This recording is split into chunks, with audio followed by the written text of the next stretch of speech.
Learn more at modernvascular.com. If I traded it all, if I gave it all away for one thing, wouldn't that be something? So welcome back, everyone. I'm going to bring on my next guest, and I'm really excited about bringing him on because a lot of people could deal with this. Our feet are killing us. And I have with me Dr. Michael Jarman, and he is a podiatrist. He's also the owner of Pediatric Foot and Ankle. Welcome to the show. Tell everybody a little bit about yourself. And one of the first questions I got to get out of there, because somebody asked if you do both pediatric and adult. So tell us a little bit about yourself and what you do. No, pediatrics is clearly all that I see all day long. But in the practice, we have 2 locations, and we do see adults. I have my colleague sees adults, I see kids, but it is kids only with Dr. Jarman. Okay, now I want to talk to you a little bit about the practice and, why pediatric, first of all, too. Why did you choose to work with children? Yeah, children are a very underserved area within foot and ankle care. So podiatry in itself is treating foot, ankle, and leg pathologies or problems. In our pediatric patients, they have problems too. But their problems are very different than adults. So kids and adults do not have like the same problems, and they're not treated the same. It's important that when you are working with, It's okay when you're working with children. but when you're working with children, is that you are treating them accordingly, meaning you don't follow the same protocols for adults as you do for children. I can imagine. Now, I want to ask you, what is the number one problem that you usually see that children come with? A lot of it's going to be ingrown toenails. It's going to be warts, or it's going to be trauma like sports injuries. So ingrown toenails are a common thing that we'll see every day. And ingrown toenails have to do with an infection that will start on the toe, usually the big toe in the corner of it. Where a child, either from wearing a tight pair of shoes or trauma or just having sweaty, dirty feet, they get an infection. They have a lot of that. But the infection starts to brew, and it causes pain and swelling. Why should people not do that on their own? Because a lot of people, when you have an ingrown toenail, say, "Oh, I could just cut it," or whatever. Why should they, or do they create more of a problem? Yeah. No, I actually advise to try to treat it at home. Treating it at home would be like soaking it in Epsom salt soaks, or trying to apply like an antibiotic cream. It's when they don't respond to that. That's where we would advise an intervention. An intervention would be like numbing up the toe, removing a piece of that nail, and oftentimes doing like a permanent type of procedure. But not all kids that have ingrown toenails, by the way, because need to have their toe numbed up, or do they require an intervention. Sometimes when they fall up in the office, depending on what it is, we can actually just trim back the nail, and that can alleviate the infection. Now, you're located in Chandler. Your website is pediatricfootankle.com. The phone number to call, 480-534-7220. When they call, they can call, and then they can find out, kind of tell you what's going on, and then what's the procedure after that? Yeah, I mean, typically if you're calling the front office, they're trying to figure out what's going on and what would you be coming in for. For example, a patient coming in for let's say a flat foot that is symptomatic versus someone coming in with a fracture. Very different timelines in which a patient needs to be seen. So in the office, we actually have blocks in our schedule. So if someone comes in with a raging infection or a fracture or an injury, we want to see that patient actually that day or as soon as possible. So they'll be scheduled up on our same-day appointments. That way we can, in the office, we also do digital x-rays so we can see them, see what's broken, assess them, and then treat them accordingly. So with children, I guarantee you see a lot of fractures and broken whatever happens. What do you do for that? Yeah, so you see in our sports injuries, let's take like a soccer player. Our soccer kids, really rambunctious, lots of energy, and there's trauma that's associated with playing soccer. Either they're getting kicked or they're kicking something. And so you'll see fractures. Kids are not immune to injuries, right? We think that they're invincible, but, they're human. Kids will, break toes, but they'll break bones in the midfoot. They'll break ankles. And that's what's really interesting about children versus adults, is that when we talked earlier about them treating them differently, is kids have something that adults don't. Do you know what it is? Resilience? I don't know. Lots of energy. No, it's growth plates. And What? so growth plates. Okay. And so growth plates are what allows us as, young children to grow. Gives us the height, the bones growing and lengthening. And so as we get older, They mature and they close around the age of 13 or 14. But in our children, those are often the suspects of injuries. And so when you're treating a child, you want to know, is that injury or that pain, is it driving from the growth plate? Because you can take an x-ray of a child's foot and you can look and you say, yeah, everything looks great. It's not fractured. But your child's not doing very well. But fractures across growth plates are very difficult to discern. how do you tell whether it's coming from a growth plate? Yeah, it has to do with the physical exam. So on a physical exam, we're actually feeling the foot, palpating the foot, and we're looking to see where's the maximum point of tenderness. So, what's a really common injury in like our athletic kids, such as gymnastics and dance, is they have this heel pain. This heel pain has a name called Seavers. Seavers has to do with an injury to a growth plate. I see like 2 to 3 kids every day in my clinic with Seavers. There are some very specific protocols that we follow for this condition because there are acute and there's acute Seavers and chronic Seavers, and depending on what your kid has determines what's the best way to treat them. But there are a lot of kids that fail, or that not that they fail, but that in those kids that do fail certain protocols, we send them off for imaging, and a large majority of them actually have fractures. And so it's really interesting, if you have a child like that is being treated for Seavers and they're not responding, that is a huge red flag Number one, I got to ask you. for fracture. I got to ask you a question. What is a symptom for a Seaver? What's a symptom? Yeah. So we see it with our pediatric patients, depending on the pathology, symptoms vary. But specifically for Seavers is that you'll have a child that will be like pointing down to the back of their heel or their Achilles tendon on the back of their leg. Very far, though, almost towards the bottom of the foot. It's always to the heel.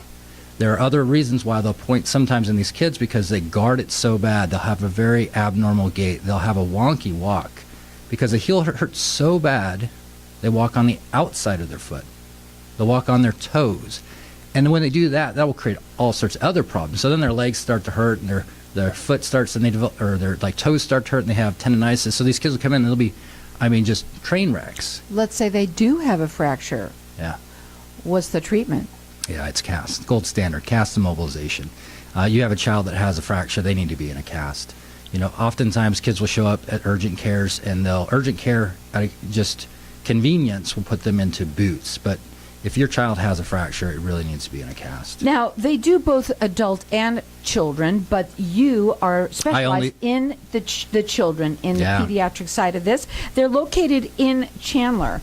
The website is pediatricfootankle.com. You can call them. Their phone number, it's 480-534-7220. Before we go to a break really quickly, number 2 problem that you usually see, just real quickly, what do you see?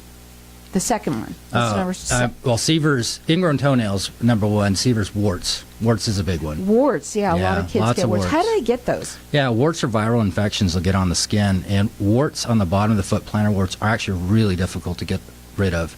There are many modalities you'll read online, but at the end of the day, there are some very specific ways to get rid of them.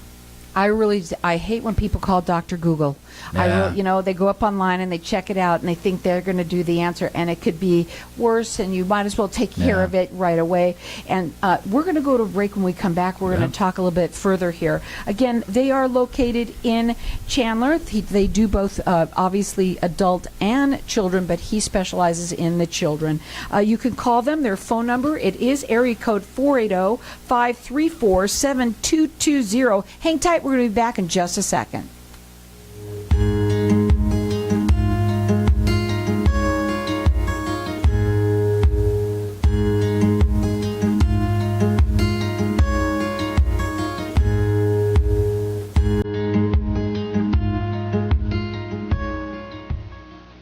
When getting a reverse Reverse Mortgage, you want someone with experience by your side every step of the way. The Reverse team have over 17 years experience in the mortgage business, so they can handle anything you need, from reverse mortgages to refinancing your current reverse for more cash. Contact the Reverse team today to learn more about what they can do for you.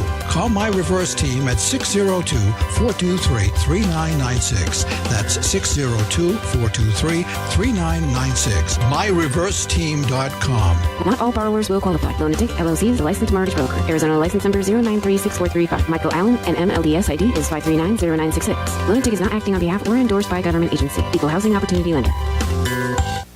Are you over your head in debt and getting those endless harassing calls from collectors? Take the burden off your shoulder and call McCarthy Law at 855-976-5777. They will step in on your behalf and try to settle your debt or loan for a fraction of the amount you owe. One thing you can't afford to do with your debt is nothing. Call and speak to someone today at 855-976-5777 or online at mccarthylawyer.com. Are flocks of birds and pigeons steadily gaining the ground in the battle for your home? Ritterbird Pest and Termite has redefined bird control in Arizona with proprietary materials and installation methods that are the best you'll find anywhere. With prompt response times, easy and flexible scheduling, and reasonable rates, our always courteous and dependable staff is here to serve you. Residential or commercial packages. To schedule your free estimate, call Ritterbird Pest and Termite today at 623-587-0125. That's 623-587-0125. Instead of saving your loose change in a jar, start saving it in your own personal app with SaveCoins. Become a SaveCoins saver by going to the App Store and downloading SaveCoins today. With the SaveCoins app, you can instantly find out when your cash has been deposited. Finally, there's an easier way to save your cash. Don't delay. Download the SaveCoins app today to become a SaveCoins saver. For more information, visit SaveCoins.com. That's SAVCoins.com. SaveCoins, an easier way to save physical cash. Ladies, if you're not sleeping through the night, would like a better sex life, stronger orgasms, and help with those embarrassing moments that happen when you sometimes sneeze or cough, then VJuve Med Spa is your answer. All treatments are non-invasive without drugs or surgery and are incredibly affordable. For more information or to schedule a free consultation, visit stopthep.com or call 480-593-5400 for the relief you've been looking for. Let VJuve make you a better you. What if I told you that getting Medicare coverage doesn't have to be a complicated process? Are you tired of being confused with the many coverage options available to you with Medicare? At Tapestry Insurance Group, let us help by taking the confusion and complication out of your Medicare options so you can get the coverage you need. Some available plans have no additional premium and may help lower your out-of-pocket costs. There's never a cost for a consultation with one of our licensed agents, so don't delay. Contact us at 602-541-7656 or visit tapestryinsurancegroup.com. If I traded it all. We're talking feet right now. We are talking feet, and we have Dr. Michael Jarman, and he is a podiatrist. He's the owner of Pediatric Foot and Ankle. Yes, they work with adults too, but he specializes in children. One thing I want to talk about flat feet. Yes. Because I really want to talk Flat about it. feet. But I also want to talk about something else that you said. Anybody with an emergency or something that see like they'll get you in right away. Yeah. I wanted to say that because a lot of times right now with other places, sometimes you can't get in right away and they're stuck or they have to go to the emergency room. You take the patient if they're dealing with something that might be like an infection or a fracture or something that's top notch. You got to take care of that right away. You get them in right away. Yeah. It's a frustrating thing because if a parent taking their child to urgent care, it is a lengthy process. And then if it's something kind of serious in that sense, then we find that the urgent cares then will refer it back to the hospital. But the urgent cares are also referring back over to our office too in that sense, but it just depends on what the issue is.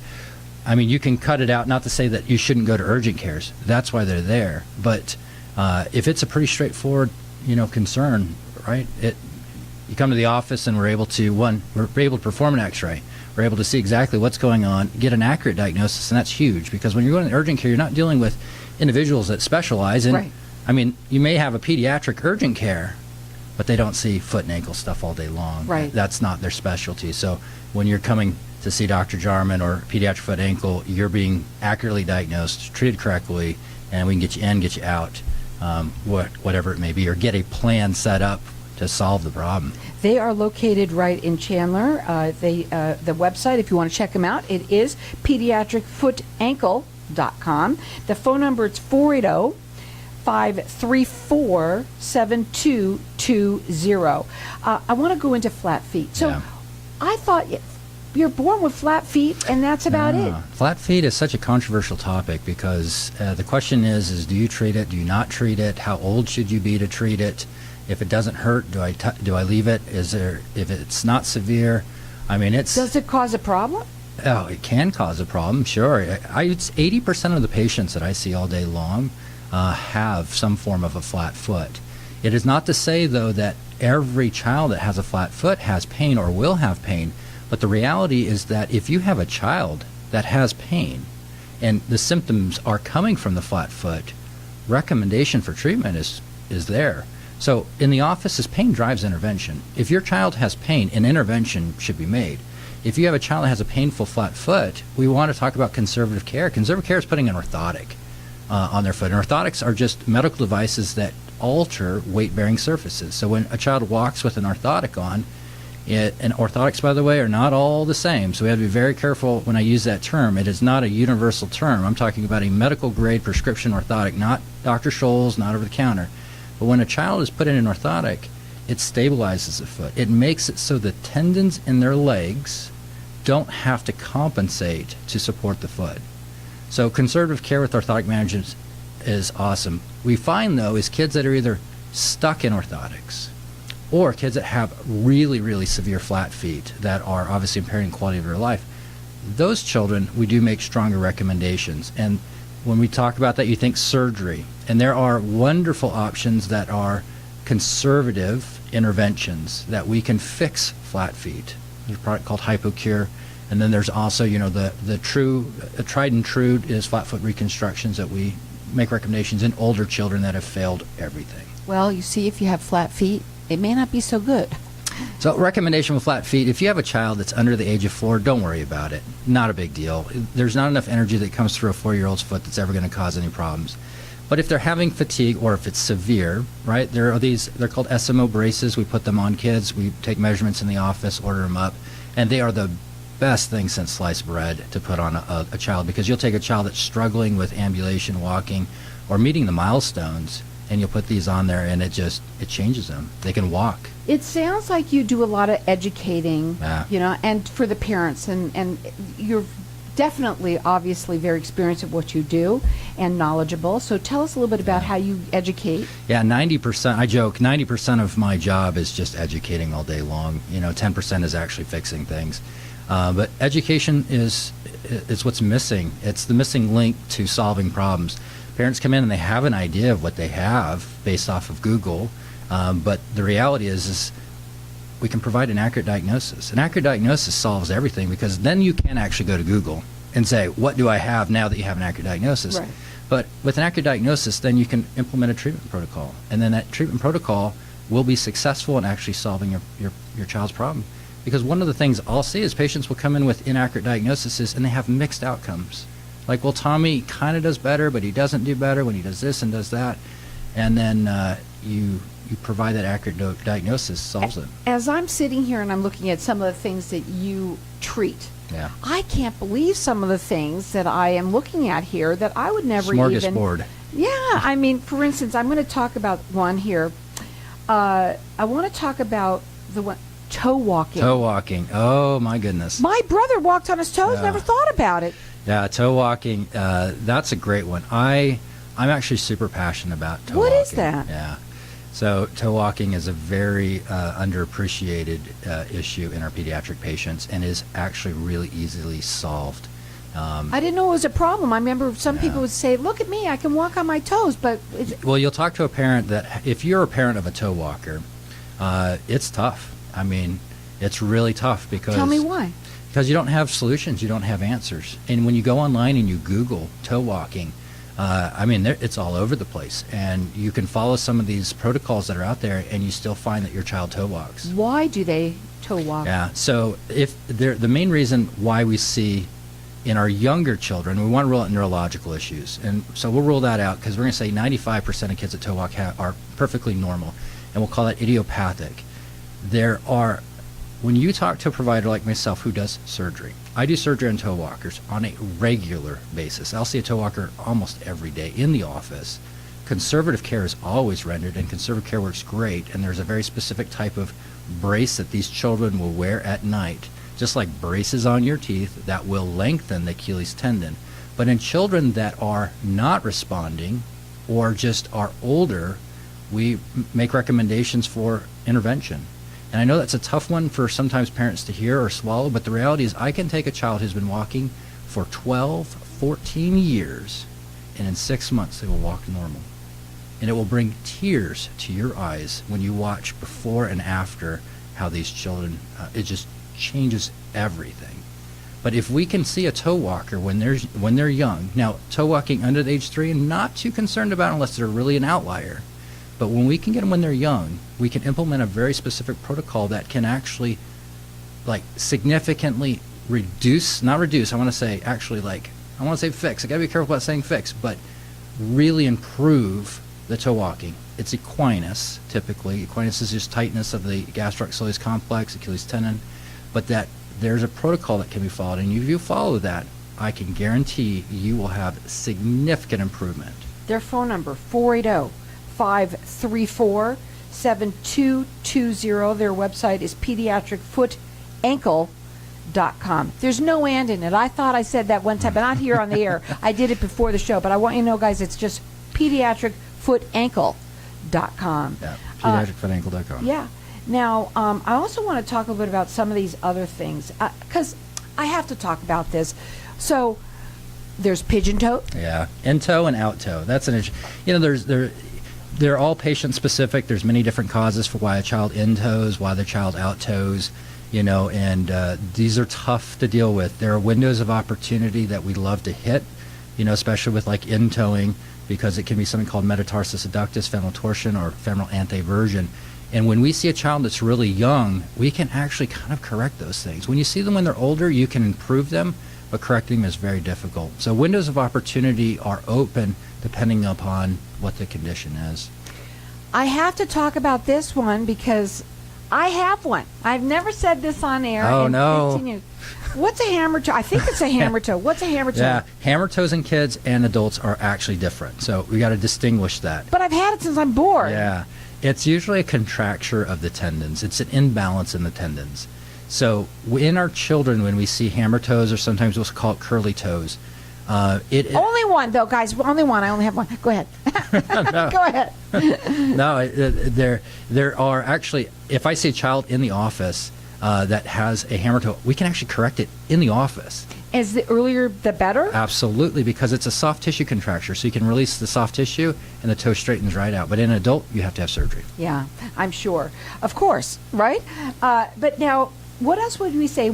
So dancers. So dancers usually end up with their feet going out. Yeah, dancers actually develop a lot of pain on the ball of their foot, and they actually can fracture a bone called the sesamoid, or they develop a sesamoiditis, and that's very common. We put those patients in a very specific orthotic that has something called a dancer's pad, surprisingly, right? But yeah, dancers have a lot of issues with the balls of their feet because they're always on point.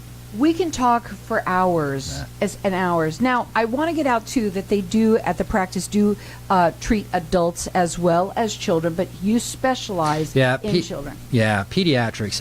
Pediatrics is a big deal because not a lot of docs treat kids. Yeah.